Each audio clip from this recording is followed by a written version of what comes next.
বেশ কয়েকদিন যাবৎ যে নিউজ ফিডে ঘুরে বেড়াচ্ছে, দেখতেছি যে বলতেছে জয় বাংলা স্লোগানে নাকি 14 বছরের জেল হবে। তা আমার কথা হচ্ছে, জয় বাংলা জয় বঙ্গবন্ধু এটা হচ্ছে কোনো আওয়ামী লীগের প্রতিষ্ঠাতা দেয়নি। এই স্লোগানটা দিয়েছে মুক্তিযোদ্ধা বাহিনীরা। তো আমরা সেখান থেকে, বাংলাদেশের জন্ম থেকেই আমরা এটা শুনে আসছি, দেখে আসছি যে জয় বাংলা বলছে, জয় বঙ্গবন্ধু বলছে। এটা বাংলাদেশের স্লোগান, এটা কোনো আওয়ামী লীগ বা কোনো গোষ্ঠী জাতীয় স্লোগান না, এটা বাঙালি গোষ্ঠীর স্লোগান। বাঙালি, পাকিস্তান গোষ্ঠী না, বাঙালি গোষ্ঠী যারা উর্দুতে করে, আমরা তাদের স্লোগান দিই না, আমরা আমাদের স্লোগানটা দিই। এটা হচ্ছে আমাদের স্লোগান, কারণ ওই সময় বঙ্গবন্ধু আমাদেরকে প্রেরণা জুগিয়েছিলেন, আমাদের মুক্তিযোদ্ধাদের, এবং বঙ্গবন্ধুর ডাকেই হচ্ছে সবাই ঘর থেকে বের হয়েছিলেন, যার কাছে যা কিছু আছে তাই নিয়ে যুদ্ধ করতে। তো এই স্লোগানটা দেওয়ার কারণে আমি নাকি এখন শুনলাম যে 14 বছরের নাকি জেল হবে। এটা কোনো কথা রে ভাই? এটা কি আমাদের বাংলাদেশ, না আমরা এখন পাকিস্তানে আছি? মনে হচ্ছে পুরোপুরি আমরা পাকিস্তানে আছি। সংসদে এগুলাও পাশ করে? সংসদ তো না, এটা হচ্ছে হাস্যকর মঞ্চস্থান করেছে।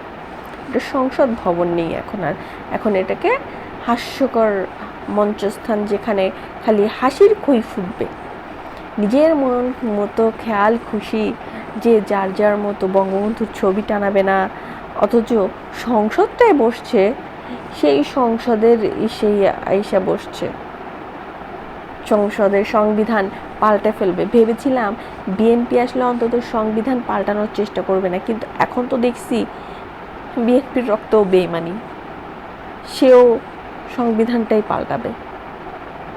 কত বড় কলিজা! যেই সংবিধানের কারণে তুই বাংলাদেশ পেয়েছিস, যেই সংবিধানের কারণে তুই নির্বাচন করেছিস, তুই সেই সংবিধান পাল্টাতে চাস?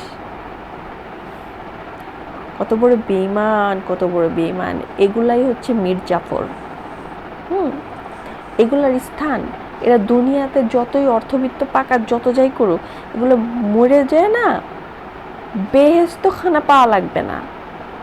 এই শফিক মফিক যাই বলেন, দেশ বিরোধী যারা, তারা কখনোই আল্লাহর সন্তুষ্টির জন্য কোনো কাজ করে না।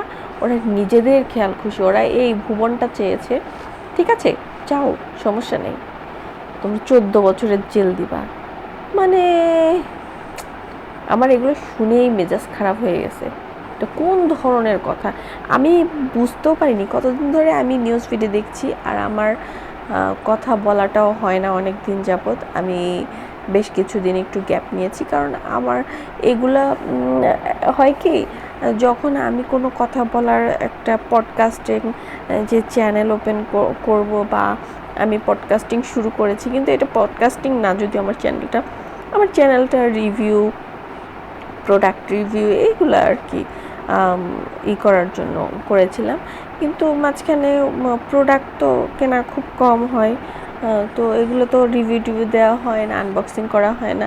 আমার চ্যানেলটা মূলত আনবক্সিং, প্রোডাক্ট রিভিউ ইত্যাদি ইত্যাদি এইসবের কারণে করেছিলাম। কিন্তু পডকাস্টিংটা হয়ে গেছে, মানে এই যে এই ধরনের কথা বলতে বলতে, তো এটা পডকাস্টিংয়ের একটাই হয়ে গেছে। তো যাই হোক, কথা হচ্ছে যে পডকাস্টিং করতে গেলে অনেক কিছু পড়াশোনা করার লাগে, অনেক কিছু দেখাশোনা করার লাগে। মানে আমার এত টাইম নেই, আমার আরও চ্যানেল আছে, তো আমি কাজ করতে করতে আমার এত টাইম নেই। আমি ওইগুলোতে টাইম দিই, বাকি সময় ঘুমাই, বাকি সময় করি। তো এগুলো করতে করতে আমার এই টাইপের রাজনীতি নিয়ে কোনো কথা বলা, পডকাস্টিং করা, এটা আমার হয় না। তো আমি এটা কন্টিনিউ করতে পারবো কিনা আমি সেটাও জানি না। তবে মূলত এই চ্যানেলটা আমার এটা ছিল হচ্ছে আনবক্সিং অ্যান্ড প্রোডাক্ট রিভিউ, এই আর কি। তারপরও মানে দুই একটা কথা না বললেই না। আমি এই যে 14 বছরের জেল, আমি কতদিন ধরে নিউজ ফিডে দেখছি, আমি বুঝতেই পারি নাই যে এরকম কিছু হয়েছে বা এরকম কিছু করছে। আমি বলতেছি, কেন আমরা করব না, আমরা কেন আওয়ামী লীগকে ভোট দিব না? অবশ্যই আমরা আওয়ামী লীগের পক্ষে। 14 বছরের জেল, আমি তো বুঝি নাই যে ভাই কি সত্যি সত্যি জেল নাকি।